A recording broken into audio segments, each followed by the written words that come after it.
Dans cette vidéo, je vais te donner 3 conseils. D'habitude c'est 5, mais là j'en ai que 3, ou peut-être 4. Ok, 3 et un bonus. C'est parti, conseil de montage. Donc, premier conseil, ils ne sont pas dans l'ordre, ils ne sont pas dans un ordre particulier, mais le premier conseil c'est tout simplement de regarder tous les rushs, vraiment, tous les rushs. Il y en a beaucoup parfois, mais ce qu'il faut c'est tout regarder parce que tu dois connaître et savoir ce que tu as à ta disposition, puisque ton travail au montage c'est de raconter une histoire. Donc après, si tu fais des trucs qui ne sont pas vraiment des histoires, si c'est des pubs ou c'est juste une demoiselle qui se dandine, à ce moment-là, bon il n'y a pas tellement d'histoire à raconter, mais c'est pas grave, il faut quand même que tu saches tout ce que tu as et que tu aies vu au moins une grande partie des trucs, parce que sinon tu ne peux pas faire le meilleur montage possible, tu ne peux pas avoir le meilleur résultat puisque tu n'as pas analysé tout ce que tu avais et toutes les combinaisons possibles. Le conseil numéro 2, c'est de bien communiquer avec ton réalisateur ou ton client, si c'est un client directement. Donc par exemple, si c'est un client et que tu dois faire une vidéo pour un client, c'est de bien mettre les choses au clair avant, histoire qu'il ait un maximum de prévisualisation ou de matériel pour voir à quoi ça va ressembler. Parce que ça va te permettre de faire un devis plus rapidement, ça va te permettre de ne pas perdre de temps et de ne pas perdre d'argent dans des modifs, etc. Et si tu travailles avec un réalisateur et que c'est un tournage plus fiction, plus court-métrage, ce genre de choses, et ben le truc ça va être de bien discuter avec lui en amont, discuter du scénario, avoir son avis sur ce qu'il a tourné, avoir son avis sur tel plan, telle chose. Voilà, ils vont le donner naturellement et il y en a à qui il faudra plus demander des choses. Il y en a qui seront plus ou moins disponibles pendant le tournage. Mais en gros, il faut récupérer le plus d'infos possible et si possible des infos émotionnelles, c'est-à-dire des choses que tu ressens quand tu vois les rushs et non pas des choses que tu analyses quand tu vois les rushs. Parce que ce que tu ressens quand tu vois les rushs, c'est le conseil numéro 3 et c'est quelque chose que le public en théorie devrait ressentir. Donc si toi tu te bases sur ton ressenti et que tu fais quelque chose à base de ça, ce sera naturel, ce sera organique, ce sera moins analytique et donc du coup ce sera potentiellement de meilleure qualité, en tout cas ça parlera mieux à l'humain. Le conseil numéro 3, tu l'as compris, c'est écoute tes émotions, écoute ton ressenti, écoute ton œil, ce qui veut dire aussi entraîne ton œil, donc regarde des films, vois des heures et des heures et des heures et des heures de mouvement. Voilà, parfois certaines pubs sont tournées uniquement à 50 images par seconde et donc tu dois te regarder tout le tournage, donc 1h30 de tournage par jour, enfin de rush par jour, x 2 puisque c'est 50 images par seconde. Donc des fois tu regardes un peu en accéléré, voilà, mais de toute façon tu dois voir les mouvements, tu dois tout voir parce que c'est ça qui aiguise ton œil et c'est cet œil là dont tu as besoin pour faire des bons montages. Ce qui nous mène au conseil numéro 4 qui est ce que j'appelle la recherche du mouvement parfait. J'aime bien ce titre très philosophique.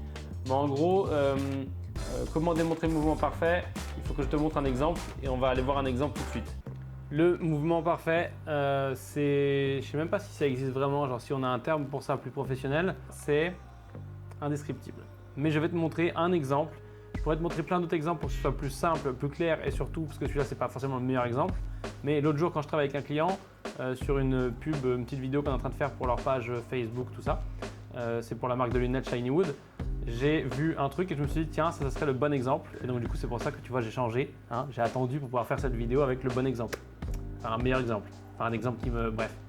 Du coup tu vois on a un clip ici, donc si je play, tu vois le clip, hop, elle fait des trucs, elle met les lunettes, elle se recoiffe, c'est pas génial.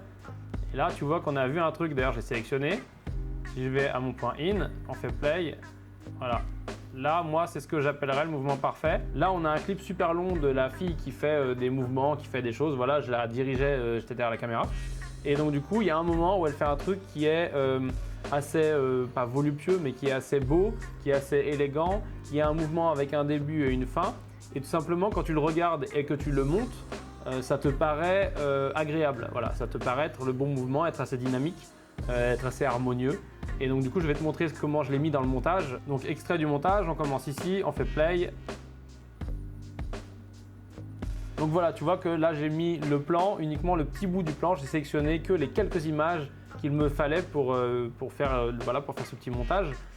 J'aurais pu faire plus court, j'aurais aimé faire plus court. Si j'avais tourné à 50 images par seconde, je l'aurais mis au ralenti et j'aurais fait plus court, j'aurais juste pris le début du plan.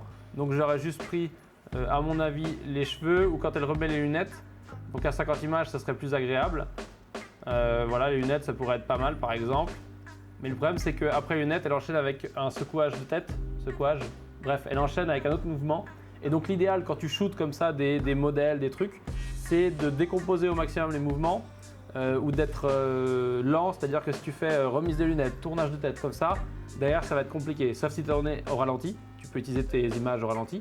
Là, je ne vais pas le ralentir parce que c'est tourné à 25 images et ça dégraderait. Mais en gros, voilà, hein, ça c'est un conseil qui peut valoir au tournage quand tu diriges les modèles ou que tu fais toi-même des mouvements ou autres. C'est d'essayer d'avoir les mouvements les plus séquencés ou lents possibles parce que derrière, tu peux en faire plus de trucs et surtout, tu peux les accélérer. Voilà. Donc ça, c'est un petit peu le truc que j'ai envie de te dire sur le mouvement parfait ou le mouvement fluide, agréable, harmonieux. Bien sûr, il y a plein d'autres exemples. Bien sûr, il y a des exemples encore mieux que ça, encore plus frappants. Mais c'est surtout beaucoup de ressenti. Comme ce que je te disais avant, c'est beaucoup de ressenti, que ce soit émotionnel, que ce soit… Voilà, c'est beaucoup de ressenti. Est-ce que là, la bonne lumière, tu as la bonne position, tu as le bon truc. Donc soit tu travailles tes plans pour avoir ça, tu cherches à créer ce truc-là, le mouvement parfait. Mais si tu n'as pas la chance de pouvoir travailler tes plans, que tu es juste monteur ou que tu veux juste monter quelque chose, et bien à ce moment-là, tu fais comme j'ai fait là, tu cherches le meilleur truc possible. Du coup, c'est la fin de cette vidéo. Ça fait 1, 2, 3, 4 conseils. Si tu veux plus de conseils, tu peux aller sur mon blog maxmaximus.fr. Donc c'est mon site. Je t'explique tout mon parcours, tout ce que j'ai fait dans ma vie, etc. Et tu peux, enfin, elle n'est pas si longue ma vie, mais des trucs. Et tu peux aussi aller voir les articles de blog, il y a plein d'articles sur le matériel, sur plein de choses. Voilà, c'est à peu près tout. Donc tu peux aller là-bas et tu peux t'inscrire à la newsletter aussi, ou tu peux t'inscrire sur le site à la newsletter. A plus.